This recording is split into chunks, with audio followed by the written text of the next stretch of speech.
سلامونه درنو لیدونکو، نن درته د یو ځای اورېدلې پیغلې په اړه کیسه لرم. تمه تر پایه وګورئ او زموږ چینل در سره سبسکرایب کړئ.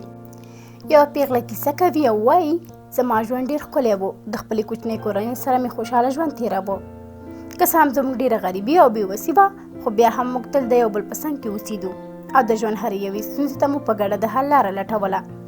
ژوند مو ښکلی او له مینې څخه ډک و، خو زموږ دا خوشحالي تر ډېره نه وه، بلکې ډېر زر مو خپله خوشحالي وبایلله. د 14 کالو چې له ښوونځي کور ته پلي روانه وم، ناڅاپه مې زړه بد او بدن مې درد پیل کړ. د لارې یوې ګوښې ته کېناستم چې یوه رکشه چلونکی راته ودرېده او وویل ایا زه څه مرسته کولی شم؟ ما ورته وویل بس تر کوره مې ورسوه. په رکشه کې پورته شوم. نور په ځان نه یم پویه شوې، خو یو وخت مې ولیدل چې بدل ځای کې یم او څو ځوانان راته ولاړ دي.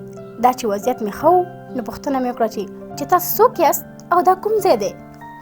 هلکانو وخندل او وویل ښه شو چې ښه شوي، اوس به ټوله شپه له موږ سره خوشحاله وخت ولري. ډېر مقاومت مې وکړ، خو اخر هم ناتوانه شوم.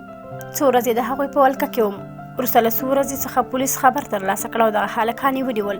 زما ژوند د خوشحالي د تل لپاره له منځه لاړه. څه موده وروسته هر یو تښتونکی له 20 کلونو زیات په بند محکوم شول.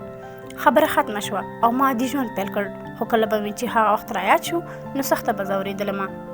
ما به زیات وخت د هېرولو هڅه کوله، زیات وخت به مې بد خوبونه لیدل، ژوند مې حرام شوی و. خو بیا مې هم خپله هیله له لاسه ورنه کړه او د ژوند کولو لپاره یو هدف په لټه کې شوم. کله چې 25 کلنه شوم، نو واده مې وکړ.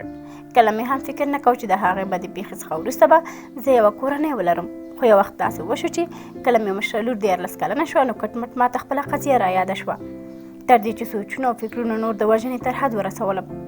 اخر مې له ځان سره پرېکړه وکړه چې زه باید دا خبرې نورې ختمې کړم، او د ختمېدو لاره یې دا وه چې خپله لور د هر ډول بد وضعیت او د هرې بدې پېښې څخه وساتم او تل یې په څنګ کې واوسم او خپل ټول وخت مې د خپل لور سره تېر کړم. په لور مې زده کړې وکړې او نن تر دې ځایه رارسېدلې چې هر یو بدعملي او تور انسان په خپلې سزا ورسوي.